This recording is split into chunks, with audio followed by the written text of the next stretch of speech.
merci pour ce moment où nous nous retrouvons encore pour partager la parole de Dieu.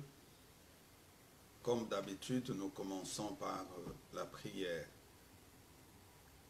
Tu es puissant, merveilleux, éternel notre Dieu, le seul créateur du ciel et de la terre, c'est lui qui nous assiste. Nous voici encore en ce moment devant ta face pour partager ta parole qui est la clé, la source de toutes choses. Nous voulons que le Saint-Esprit puisse nous orienter, qu'il nous conduise. La parole qui sortira en ces lieux, qu'elle donne la vie à ton peuple. Je prends autorité sur tout esprit qui ne confesse pas les noms de Jésus. Je le chasse et je l'envoie dans le lieu aride au nom de notre Seigneur Jésus-Christ. Amen. Que notre Dieu soit encore loué pour la grâce qu'il nous accorde aujourd'hui. Nous sommes en train de parler sur un thème très important. Comment explorer le secret du succès? Comment, en tant que chrétiens, nous pouvons connaître les succès dans notre vie? Parce que les succès appartiennent aux enfants de Dieu. Toi qui s'es dit chrétien, tu dois avoir une vie de succès. J'ai commencé à énumérer les différents succès qui donnent la réussite, les différents secrets qui donnent la réussite aux enfants de Dieu. J'ai parlé d'abord de la recherche. J'ai dit aux enfants de Dieu qu'il faut avoir une vie de recherche. Il faut chercher la face de Dieu en lisant les Écritures, en lisant la parole de Dieu, les écrits des autres serviteurs de Dieu. Tu peux aussi écouter le vidéo que les autres prêchent. Tu peux aussi lire les livres de ceux qui ont réussi dans la vie. Selon le domaine que tu as choisi, si c'est dans le domaine médical, il faut beaucoup faire de recherche. Dans les domaines scientifiques, il faut faire de recherche et ça te permettra effectivement d'avoir le succès dans les domaines. Deuxième secret, j'ai parlé de la prière, qui est l'arme efficace pour un chrétien. Tu ne peux pas avoir du succès dans tout ce que tu fais si tu n'as pas la vie de prière. Une vie de prière intense, personnelle. Il faut créer une relation particulière avec ton Dieu et ça pourra te permettre d'avoir le succès. Troisième secret, je parlais de l'amour de Dieu, que nous devons effectivement aimer Dieu comme lui nous a aimés, et à travers cet amour, nous allons réussir dans tout ce que nous entreprenons. Je commence par le quatrième secret qui peut nous permettre d'avoir les succès dans nos entreprises, dans notre ministère, dans le foyer et voire même dans les études. C'est la pureté. La pureté, elle est très très importante dans la vie de quelqu'un qui cherche à avoir le succès. Il faut mener une vie pure, comme Christ lui-même fut le modèle. Quand tu mènes une vie de péché et qu'il n'y a pas la crainte de Dieu, qu'il n'y a pas l'obéissance de la parole de Dieu, c'est difficile que tu réussisses. Mon frère, ma soeur, la réussite ne vient que dans la vie de quelqu'un qui marche dans la pureté. La pureté est pratiquement le contraire de l'impureté. Quelqu'un qui n'est pas pur, il est impur. Il faudrait effectivement mener une vie de pureté. C'est ainsi que le Seigneur va te donner le succès. Lisons Psaume chapitre 25, verset 14. Écoute ce que la parole de Dieu dit. L'amitié de l'Éternel est pour ceux qui le craignent, et son alliance leur donne instruction. Tu ne peux être ami de Dieu que lorsque tu marches dans la crainte de Dieu, lorsque tu marches dans la pureté. Quelqu'un qui ne mène pas une vie de pureté ne peut pas être ami de Dieu. Il ne peut pas être en alliance avec Dieu. La Bible dit que son alliance leur donne l'instruction. Une fois que tu es en alliance avec Dieu, et cette alliance te permettra de connaître le succès dans ta vie. Ceux qui ont eu à mener une vie de pureté ont réussi dans leur vie, en commençant par Christ lui-même, parce que lui-même n'a pas mené une vie d'impureté. C'est lui qui est notre modèle. Lorsqu'on se dit chrétien, veut dire nous devons être identiques à Christ. Ce que Christ avait mené comme vie, il faudrait que cela puisse se retrouver en nous. Mais toi, tu te dis chrétien, mais il n'y a rien de pureté. Tu vis dans l'impureté. Écoute ce que 1 Pierre, chapitre 2, au verset 21, ce qui est dit ici. Et c'est à cela que vous avez été appelés. Parce que Christ aussi a souffert pour vous, vous laissant un exemple afin que vous suiviez ses traces. Lui qui n'a point commis de péché, et dans sa bouche duquel il ne s'est point trouvé de fraude. Lui qui injuriait ne rendait point d'injure, maltraité ne faisait point de menace, mais s'en remettait à celui qui juge justement. Lui qui a porté lui-même nos péchés en son corps sur le bois, afin que mort au péché, nous vivions pour la justice. Lui par le maîtrisure duquel vous avez été guéris, car vous étiez comme de brebis errantes.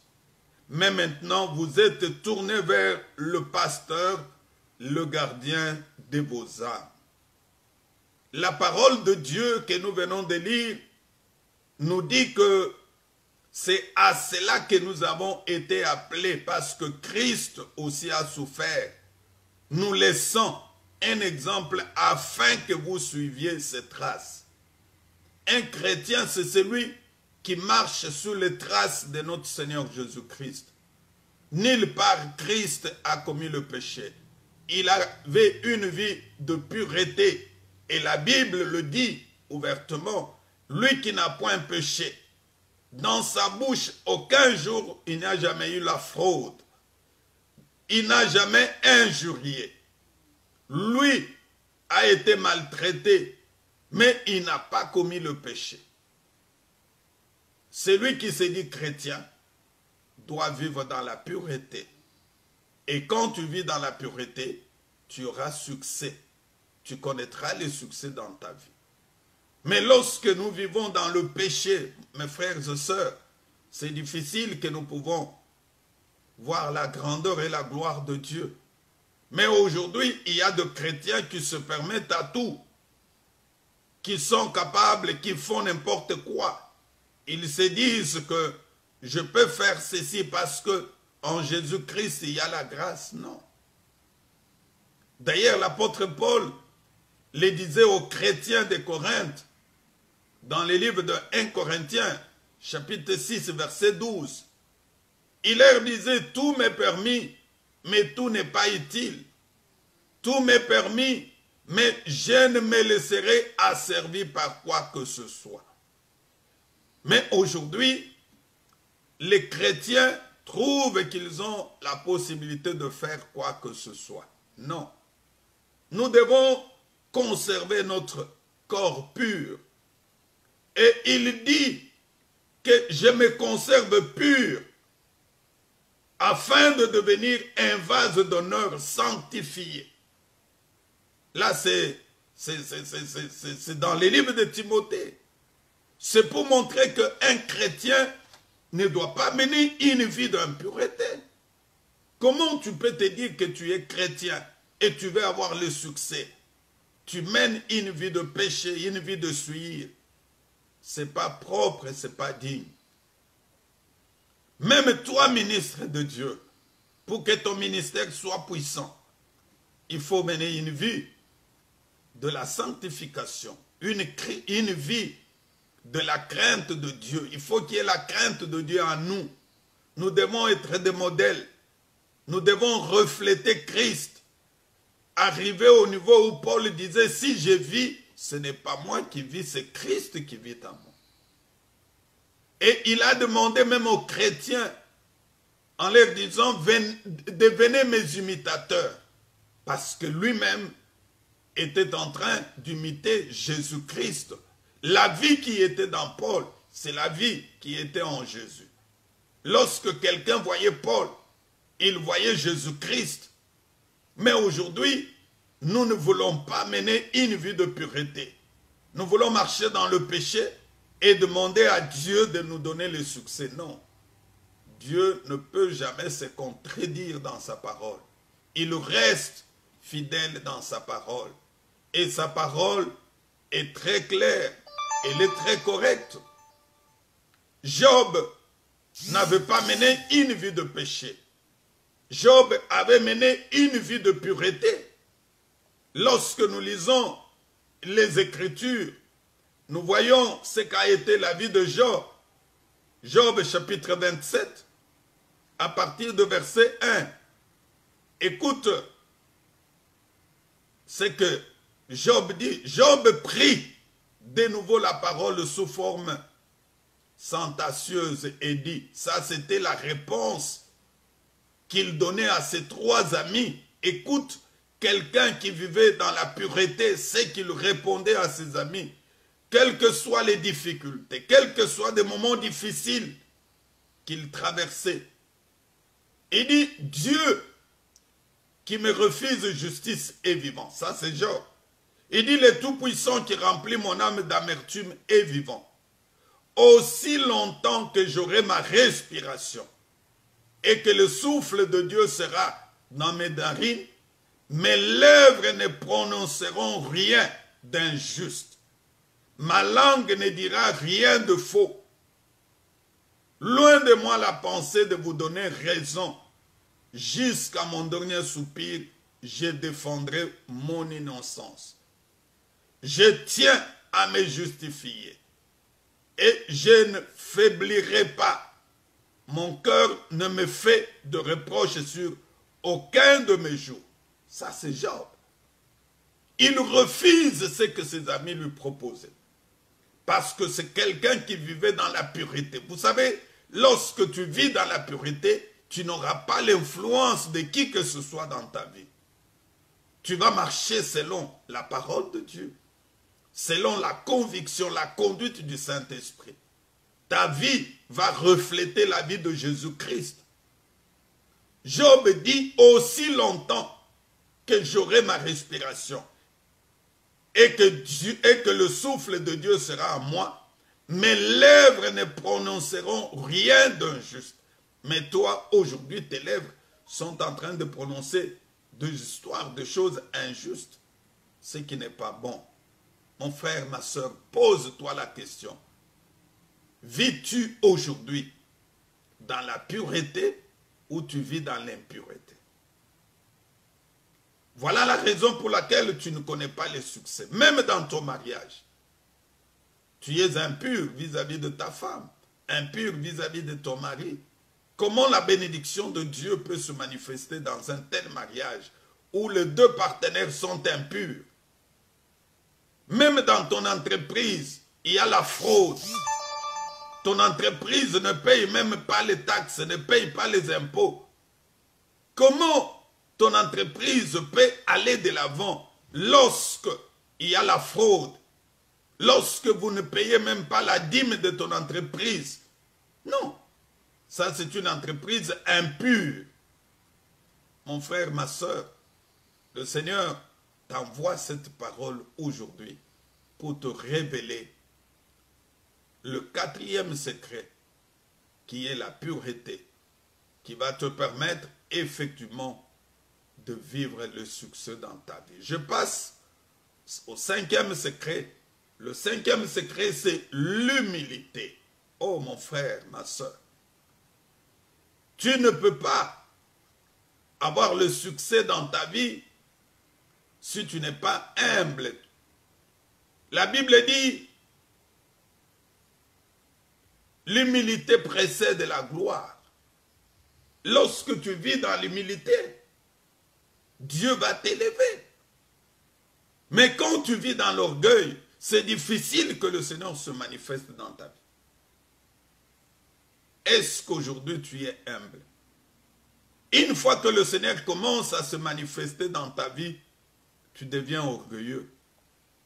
Non, il faut être humble. Aujourd'hui, nous avons des serviteurs qui ne savent même pas reconnaître leur père spirituel. Nous avons des serviteurs qui ont 4, 5 pères spirituels. Quelqu'un te dit, j'ai 5 pasteurs. Non, tu as 5 pasteurs. Mais il y a eu quelqu'un qui t'a prêché, qui t'a encadré, qui a fait de toi tel que tu es. Est-ce que tu es humble? L'humilité est recommandée à chaque enfant de Dieu. Psaume 25, verset 9. La Bible dit, il conduit les humbles dans la justice. Il enseigne aux humbles sa voie. Dieu ne peut te conduire dans sa voie que lorsque tu es humble, lorsque tu vis dans l'humilité. Celui qui est humble aura toujours un succès dans ce qu'il fait. L'humilité, c'est un accès aux autoroutes du succès dans ta vie. Es-tu humble? Est-ce que tu vis dans l'humilité ou tu es orgueilleux? Combien d'orgueilleux avons-nous aujourd'hui dans nos églises? Combien d'orgueilleux avons-nous aujourd'hui dans nos familles? Une fois que le Seigneur te bénit, tu ne sais plus respecter tes aînés, tu ne sais plus reconnaître ceux qui ont fait de toi ce que tu es aujourd'hui. Tu vis dans l'orgueil. Non, mes frères et sœurs, la Bible dit que Dieu enseigne aux humbles sa voie. Si tu veux marcher dans la voie de Dieu, sois humble. Laisse Dieu t'élever. Il ne faut pas chercher à t'élever toi-même. Quelqu'un qui est humble, quand il arrive quelque part, il cherche n'est pas à s'asseoir sur le premier banc. Il peut aller s'asseoir même deuxième, troisième banc. Parce qu'il ne veut pas être humilié au vu de tous les autres. Est-ce que tu vis dans l'humilité? Dans la Bible, nous voyons des hommes humbles. Comme Moïse. Lorsque nous lisons dans le livre des Nombres, chapitre 12, à partir de verset 1, tu vas comprendre que Moïse était humble. Écoute ce que la parole de Dieu dit. Ici, ce Marie et Aaron qui ont commencé à murmurer contre Moïse. Marie et Aaron parlèrent contre Moïse au sujet de la femme égyptienne qu'il avait prise. Car il avait pris une femme éthiopienne. Éthiopienne, ce n'est pas égyptienne, s'il vous plaît. Ils dirent, et c'est seulement par Moïse que l'Éternel parle. N'est-ce pas aussi par nous qu'il parle?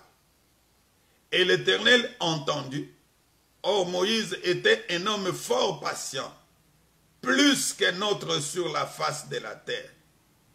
Et dans la Bible Jérusalem, il est dit, Moïse était un homme humble, homme le plus humble que la terre n'ait porté, que la terre n'ait connu. Sa sœur et son frère sont entrés effectivement de parler contre lui. Il dit, est-ce que c'est seulement par lui que Dieu parle? Moïse les écoute, mais il n'avait pas réagi. Il n'avait pas voulu réagir parce qu'il était humble. Un homme humble, c'est celui qui encaisse, mais qui ne réagit pas. Mais celui qui vit dans l'orgueil, une fois qu'on dit quelque chose, il est prêt à réagir. Non, mon frère, ma soeur, j'aimerais te dire que tu dois vivre dans l'humilité, tu verras la gloire. Il y a eu aussi Gédéon. Quand tu lis dans le livre de Juges chapitre 6, versets 12 à 17, ici on nous parle de l'humilité de Gédéon. Dieu envoie l'ange auprès de Gédéon. Il lui dit, vaillant héros, Dieu m'a envoyé, c'est par ton canal que Israël sera délivré. Mais Gédéon, humble qu'il était, dit, écoute sa réaction. Il reconnaît d'abord sa faiblesse. Il reconnaît que de lui-même, il ne pouvait rien. Il reconnaît d'abord la situation de sa famille. Il reconnaît qu'il est né dans une famille pauvre. L'ange de l'Éternel lui apparut et lui dit, l'Éternel est avec toi, vaillant héros. Gédéon dit, ah mon Seigneur, si l'Éternel était avec nous, pourquoi toutes ces choses nous sont-elles arrivées? Et où sont tous les prodiges que nos pères nous racontent quand ils disent, l'Éternel ne nous a-t-il pas fait monter hors d'Égypte? Maintenant l'Éternel nous abandonne et il nous livre entre les mains de Madian. L'Éternel se tourna vers lui et dit, ça c'est Dieu, il se tourne vers Gédéon lorsqu'il a écouté ce que Gédéon a dit. Va avec cette force que tu as et délivre Israël de la main de Madian. N'est-ce pas moi qui t'envoie? Il reçoit le message de la part de Dieu. Dieu lui parle. Gédéon répond et dit, ah mon Seigneur, avec quoi délivrerai-je Israël? Voici ma famille est la plus pauvre en Manassé, et je suis le plus petit dans la maison de mon père. L'Éternel lui dit, mais je serai avec toi, et tu battras Madian comme un seul homme. Voilà comment l'humilité se manifeste dans la vie de Gédéon. Dieu lui parle, mais quel que soit le fait que le Seigneur lui a parlé, Dieu lui dit que je serai avec toi. Mais Gédéon, dans son humilité, comme il était humble, il dit que ma famille est la plus pauvre. Est-ce que tu peux reconnaître l'état de ta famille? Et il ajoute encore qu'il était le plus petit dans la maison de son père.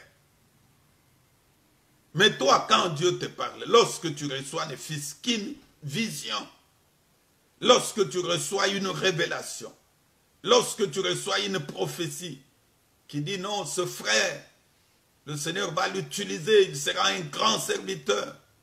Dieu va travailler avec lui, il va parcourir le monde entier.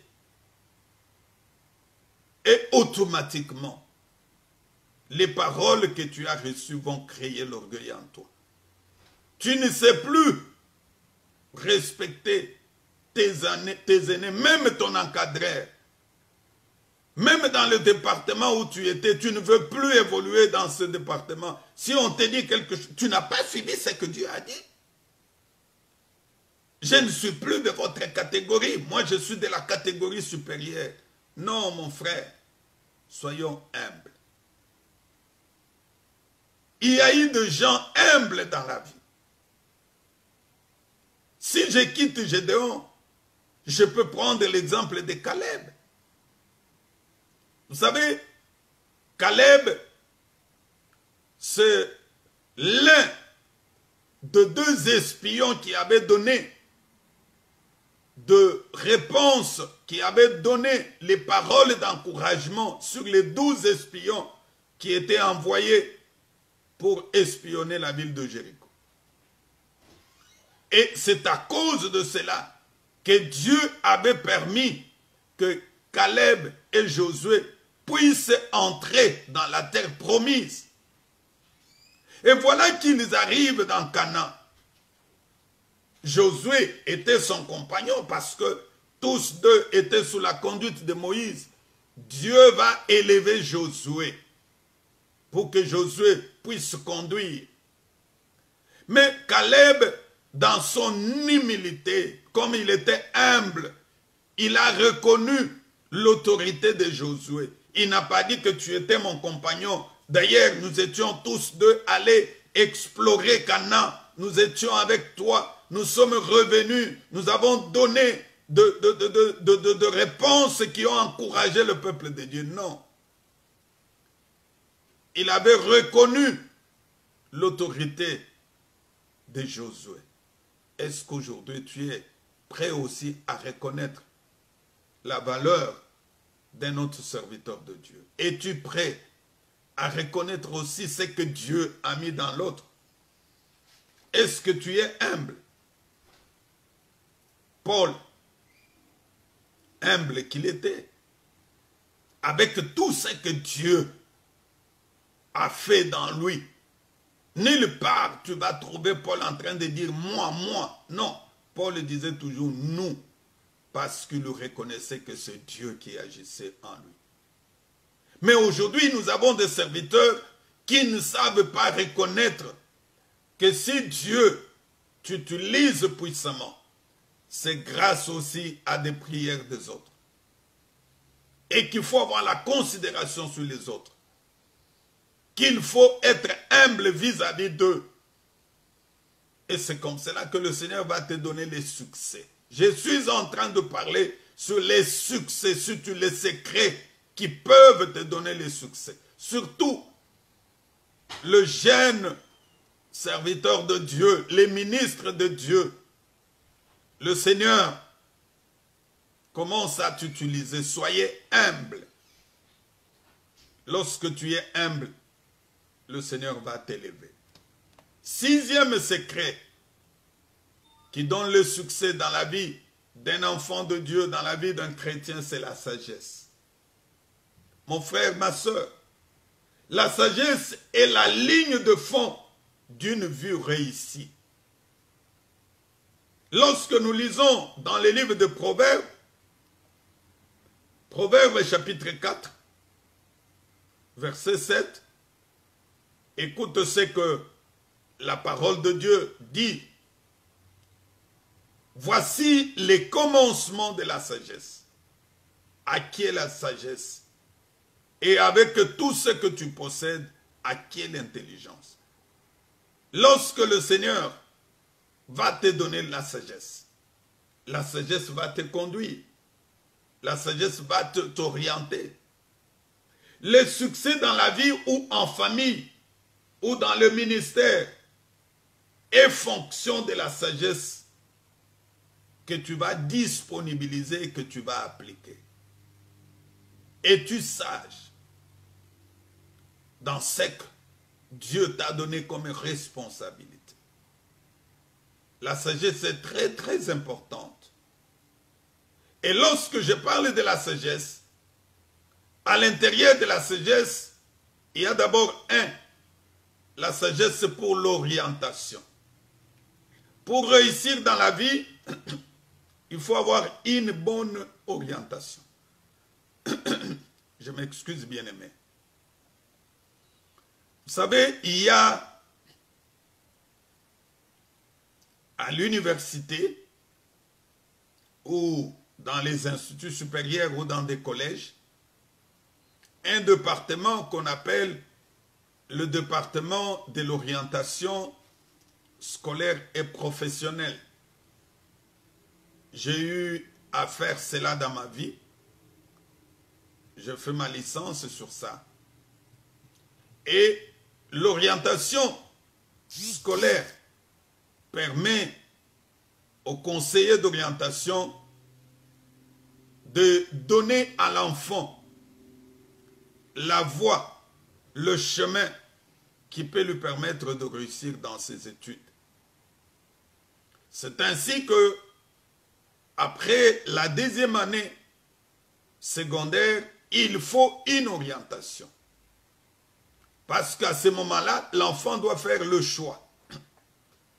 La section, quelle est la section que l'enfant doit suivre? Peut-être ça sera la section scientifique. Là, il s'agit de la mathématique. Ce sera la section commerciale, la littéraire, la coupe et couture. Ce sera la section technique. Il faut un conseiller d'orientation. Ici, le conseiller d'orientation, c'est qui? C'est le Saint-Esprit. Le Saint-Esprit va te conseiller, va t'orienter pour que tu réussisses dans la vie. Tu ne peux pas réussir dans la vie si tu n'as pas une bonne orientation. Et même dans les entreprises, il y a aussi des conseillers professionnels. Cela veut dire, une fois que tu te retrouves dans l'entreprise, tu dois d'abord passer par une formation. Et après cette formation, on va maintenant t'orienter dans les domaines où tu peux travailler convenablement. Tu ne peux pas réussir dans la vie si tu n'es pas bien orienté. Même dans les affaires, quand je le dis qu'il faut faire de recherche, c'est nécessaire. Quand tu fais de recherche, tu te documentes dans les domaines où tu veux entreprendre. Et la deuxième étape qui viendra, ce sera l'orientation. On doit t'orienter, te montrer qu'est-ce que tu dois faire. Même sur le plan ministériel, même dans le ministère, nombreux échouent dans le ministère parce qu'ils ne sont pas bien orientés. Tu ne peux pas commencer le ministère comme cela, non. Il faut une bonne orientation. Il faut qu'on puisse te montrer comment tu dois commencer. Même dans les affaires, si tu ne sais pas quoi faire avec $1, comment pourras-tu avoir $10 plus tard? Parce qu'il faudrait que tu aies une bonne orientation, qu'on te dise ce que tu dois faire. Vous savez que nombreux échouent dans la vie parce qu'ils n'ont pas la vision de leur vie. Quelqu'un vit comme cela, vaille que vaille. Tu lui poses la question, qu'est-ce que tu penses dans ta vie? Il dit non, ce qui va m'arriver, va m'arriver. Non, il faut avoir une vision. La vision n'est rien d'autre que la capacité de voir plus loin et de planifier son avenir. Comment es-tu en train de planifier ton avenir, mon frère, ma soeur? Est-ce qu'il t'arrive aussi de planifier ta vie? De dire que à tel âge, je dois me marier, à tel âge, je dois terminer mes études, à tel âge, je dois arrêter de travailler, à tel âge, je dois prendre ma retraite. Ce sont des choses qu'il faut planifier. Vous savez, nombreux meurent de l'hypertension, de l'hypotension, parce qu'ils ne planifient pas de choses. Quelqu'un cherche à faire 100 choses à la fois. Non, il faut planifier les choses. Il faut aller petit à petit. C'est comme nous tendons vers la fin de l'année. Une église bien organisée va planifier. Déjà, à partir de ce moment, on commence à planifier quelle sera l'année 2021.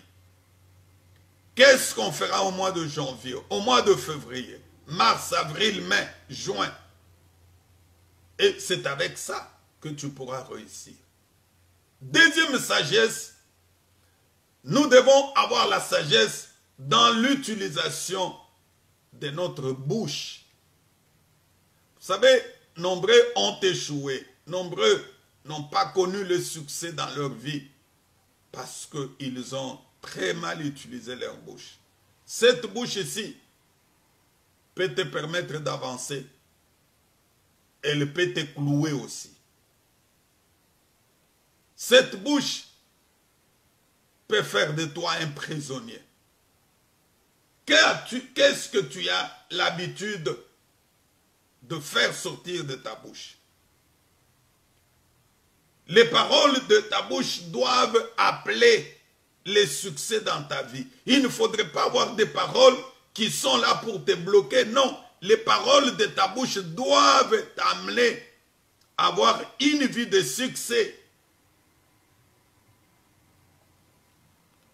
Écoute ce que Ecclésiaste dit dans chapitre 10, verset 12. Les paroles de la bouche du sage sont pleines de grâce, mais les lèvres de l'insensé causent sa perte. Tes lèvres sont en train de te causer de perte, de tort aujourd'hui. Combien des hommes politiques ont des difficultés dans leur vie à cause de leur bouche? Quand Paul dit que tout m'est permis, tout n'est pas utile, ce n'est pas à n'importe quel milieu où tu dois te mettre à raconter sur ta vie, tu dois te mettre à raconter sur tes projets, tu dois te mettre à raconter sur ta fortune. Non. Dans la vie, il faut être discret. Il faut savoir utiliser votre bouche. Et c'est ainsi que le Seigneur va se manifester dans ta vie. Je suis toujours dans le 6e secret, la sagesse, où je suis en train de développer les différentes catégories de sagesse. Je parlais de la sagesse dans l'orientation. 2, je parlais de la sagesse dans l'utilisation de votre bouche. 3, la sagesse pour la bonne connaissance de votre tâche. Là aussi, c'est très très important. Quand on veut réussir dans ce qu'on fait, il y a 2 points à retenir. La première des choses, il faut avoir une détermination. Tu ne peux pas réussir dans la vie si tu n'es pas déterminé. Il faut d'abord définir la tâche. Qu'est-ce que tu veux faire? Tu es jeune serviteur. On a prié pour toi, pour que tu commences ton ministère, que tu commences ton église. Gloire à Dieu. Ce n'est pas le fait qu'on a seulement prié pour toi et automatiquement tu te mets à l'œuvre. Non. La première des choses, c'est de rentrer d'abord en prière pour que le Seigneur te donne des orientations. Une fois que tu recevras des orientations venant de la part de Dieu, maintenant tu vas le faire avec détermination. La détermination va te permettre de faire les choses, non pas dans le but d'échouer, mais tu fais les choses dans le but de réussir. Tu le dis, je suis déterminé à réussir dans ce que j'ai commencé. Tu ne peux pas commencer un ministère avec le but d'échouer, non.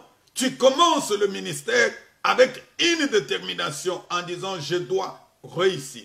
Tu commences une affaire déterminée pour que tu gagnes les intérêts, que tu réussisses. Deuxième chose, lorsque tu dois remplir ta tâche, il faut être dévoué, le dévouement. Il ne faut pas commencer quelque chose et quelque part tu t'arrêtes, non. Ce n'est pas aujourd'hui que tu commences, que tu vas cueillir le fruit, que tu vas prendre quelque chose de ta récolte, non. Pose la question à un laboureur de champ. Il doit d'abord labourer. Après avoir travaillé, ce n'est que par après qu'il doit attendre parfois 3 mois, 4 mois, et il peut parfois attendre 1 année.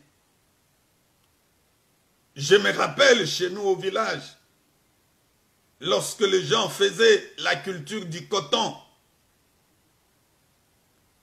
il va faire la culture du coton, par après, il va faire la récolte. Mais il faut attendre maintenant qu'on vienne acheter le coton. Et ça prend du temps, ça peut prendre. Et à l'époque, c'était la cotonnière qui s'occupait de ça. Il faut que la cotonnière puisse programmer. Vous avez le coton chez vous à la maison, mais vous ne savez pas vendre cela. Il faut attendre. Lorsque la cotonnière va envoyer des gens qui viendront peut-être 3 mois ou 4 mois après la récolte. C'est la même chose, même dans les ministères. Ce n'est pas du jour au lendemain que tu vas récolter, que tu vas te réjouir. Pose des questions à des grands hommes de Dieu. Ils vont t'expliquer, ils vont te raconter d'où est-ce qu'ils viennent.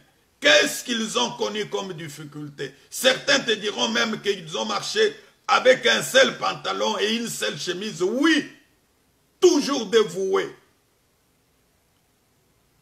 Seras-tu dévoué dans ce que tu entreprends ou dans ce que tu voudras entreprendre?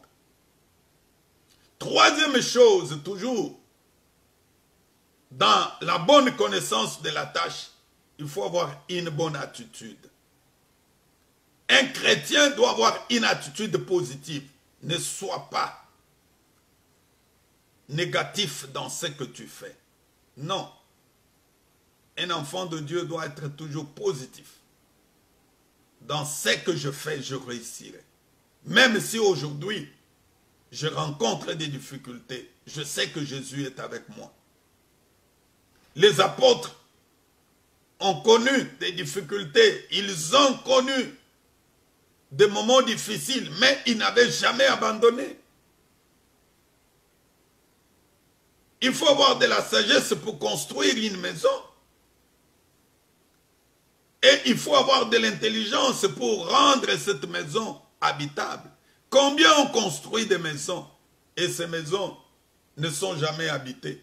Ce n'est pas le fait de construire qui signifie effectivement que cette maison est habitable.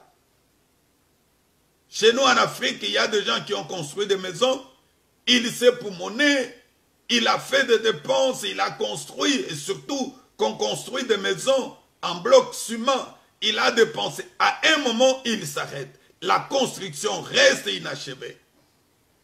Peut-être il finit la maison, il n'arrive même pas à mettre de portes ni de fenêtres. La maison n'est pas habitable. Tu as eu de la sagesse pour construire. Mais il te faut maintenant l'intelligence pour rendre cette maison habitable. Et c'est ce qui te permettra d'avoir le succès. Je passe au 7e secret. Si tu veux réussir dans tout ce que tu fais, il faut avoir la discipline. La discipline est très très nécessaire. Il faut être discipliné. Les indisciplines ne réussissent pas. L'indiscipline est la nuit du succès. Aucun homme indiscipliné n'a jamais fini sa course avec distinction. Regarde les coureurs. Ils peuvent commencer à 1000. Mais c'est une seule personne qui pourra effectivement tenir et réussir. Écoute ce que Timothée, ce que l'apôtre Paul dit à Timothée, 2 Timothée, chapitre 2, verset 15. La parole de Dieu dit ceci. Efforce-toi de te présenter devant Dieu comme un homme éprouvé, un ouvrier qui n'a point à rugir, qui dispense droitement la parole de la vérité. Évitez les discours vains et profanes, car ceux qui les tiennent avanceront toujours plus dans l'impiété, et leur parole rongera comme la gangrène. De ce nombre sont Hyménée et Philette, qui se sont détournés de la vérité en disant que la résurrection est déjà arrivée et qui renversent la foi de quelques-uns. Ça, c'est l'apôtre Paul qui est en train de s'adresser à son enfant dans la foi.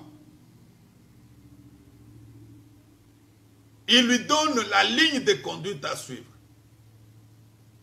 Vous savez, un athlète, pour gagner la course, il doit ne pas seulement s'entraîner, mais il doit aussi se discipliner. L'athlète ne peut pas prendre de la boisson, ne peut pas se droguer, ne peut pas se livrer à une vie d'impudicité tout le temps. Ce sont des choses qui ne peuvent pas lui permettre de réussir dans ce qu'il fait. Mais aujourd'hui, nous avons de chrétiens qui ne sont pas disciplinés. De chrétiens qui veulent vivre comme tout le monde, qui veulent fréquenter n'importe quel milieu. Non. Il y a des endroits en tant que chrétien que je ne peux pas fréquenter. Parce qu'une fois que j'arrive dans ces milieux, celui qui me voit sera scandaleux. Es-tu discipliné dans ta vie? Es-tu discipliné dans ce que tu fais? Es-tu discipliné dans ton ministère? Un homme discipliné, c'est celui qui a un programme pour chaque jour. Je dois me réveiller à 4 heures du matin, je me mets à genoux, je prie pendant 2 heures du temps. Quand je finis, je dois faire ceci, je dois aller au culte matinal. Un homme discipliné doit éviter certains amis, certains camarades qui vont chercher à lui retourner dans la vie qu'il avait autrefois en Égypte. Mais toi, tu continues à fréquenter tes anciens amis. Et quand vous êtes avec eux, c'est pour te parler de tes ex. Non. Tu dois te discipliner. Il faut discipliner ton langage. Et c'est comme cela que tu réussiras dans ta vie. Je parle du 8e secret et qui est le dernier. C'est la diligence. La diligence, c'est quoi? La diligence, c'est la rapidité dans l'exécution d'une tâche. Vous savez, aucun fainéant n'a de l'avenir, aucun fainéant ne peut pas aller de l'avant. Aujourd'hui, il y a des gens qui ne veulent pas travailler, mais ils veulent seulement connaître le succès dans leur vie. Non.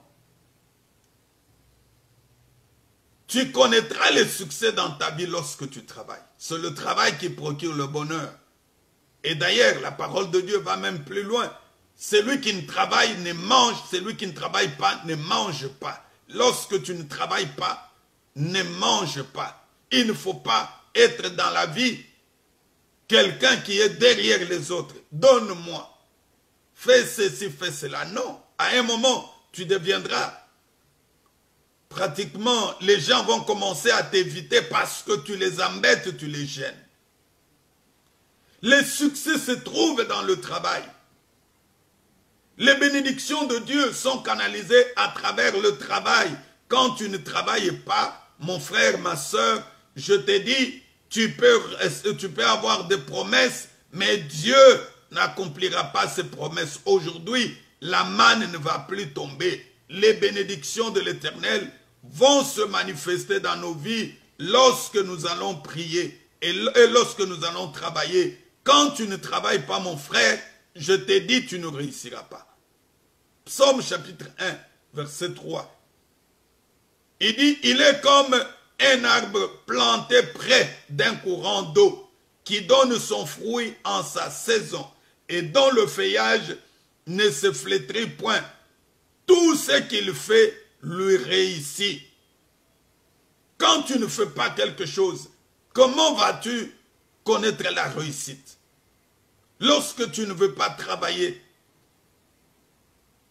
Aujourd'hui, il y a des fainéants, il y a des gens qui sont là, des escrocs, qui ne veulent pas travailler. Non! À l'église, les gens doivent travailler. Les serviteurs de Dieu doivent travailler. Nous ne sommes plus à l'époque où les gens doivent se dire, moi je suis à temps plein. Non, ça c'est du fainéantisme. Il faut travailler. C'est le travail qui procure le bonheur. Chers serviteurs de Dieu, est-ce que tu travailles? Pasteur, est-ce que tu travailles?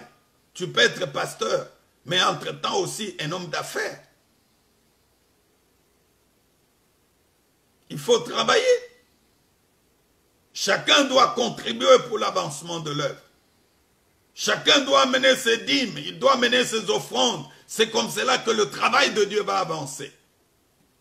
Toi, tu ne travailles pas, mais tu veux toujours t'habiller convenablement. Tu veux être propre, tu veux être ceci. Mais derrière les gens, non.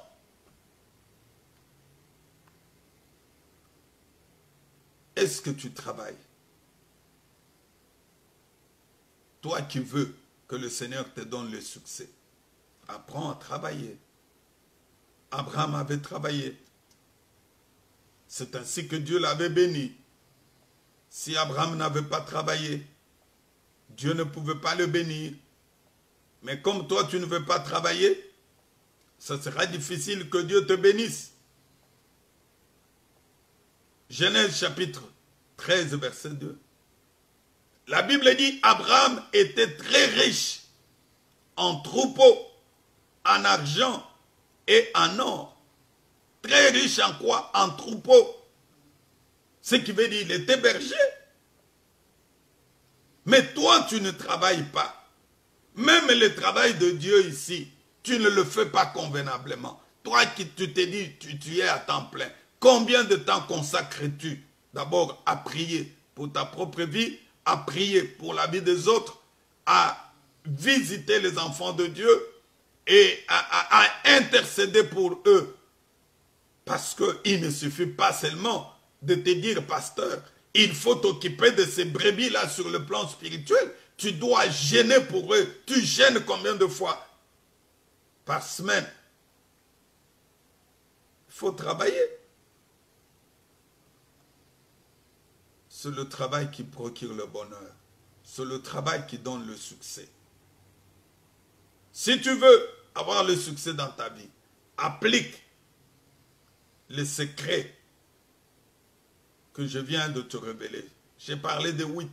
Je sais qu'il y en a plus.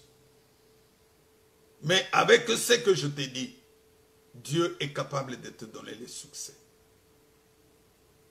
Le Dieu qui fit avec Élie, le Dieu qui fit avec Élisée, c'est le même Dieu que je te parle.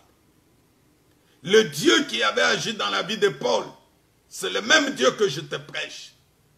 Dans son humilité, Dieu a utilisé Paul puissamment.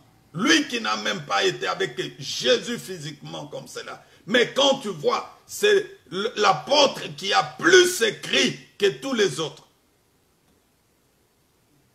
L'apôtre qui a beaucoup travaillé plus que les autres. Mais toi, tu es fainéant. Tu veux seulement que la manne tombe du ciel. Non, mon frère, la manne ne tombera plus. Je vais prier avec toi pour que le Seigneur t'assiste à appliquer le secret que je viens de numérer. Si tu les appliques et tu te mets à genoux, le Seigneur fera de grandes choses dans ta vie et tu vivras la grandeur et la gloire de Dieu. Prions. Père, merci parce que tu as été avec nous aujourd'hui. Tu nous as révélé encore d'autres secrets qui peuvent amener le succès dans notre vie. Je voudrais que mes frères, mes sœurs, qui écouteront, même ceux qui m'ont suivi en direct, ceux qui me suivront en différé, que cette parole produise le fruit dans leur vie. Nous voulons connaître le succès. En tant qu'enfants de Dieu, nous ne sommes pas appelés à vivre dans la misère, à vivre dans la faillite. Nous devons réussir dans tout ce que nous entreprenons. Sois élevé, sois glorifié puissamment au nom de notre Seigneur Jésus-Christ. Amen. Que mon Dieu vous bénisse. Tu peux partager cet enseignement avec d'autres frères, avec d'autres bien-aimés. Et tu peux aussi t'abonner sur notre chaîne YouTube, Cité de la gloire de Dieu. Toutes nos prédications sont là. Abonnez-vous. Invitez aussi d'autres personnes à s'abonner nombreux. Ça pourra être une bonne chose. Que mon Dieu vous bénisse. Amen.